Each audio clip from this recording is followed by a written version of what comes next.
Мектеп 625 орынға лайықты, мектеп оқушыға лайықталған. Құрылыштың келісім басы 212 миллион. Учурда подвалы бүтті, мектеп 80% бүтіп қалды.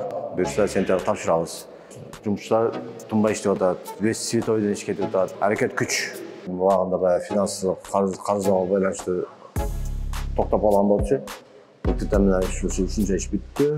2025 жылға үстін жағы болчу, фасад іштер, технологиялық оборудование, благоустройство территория деген бар. Ушуга қойылған болчу, көпчүлүгү бүтті, технологиялық оборудование заказ берилген, жарым келди. Ертең бұйырса жақын ортада ички иштер шалыштары бүтсө, сыртта благоустройство баштайбыз.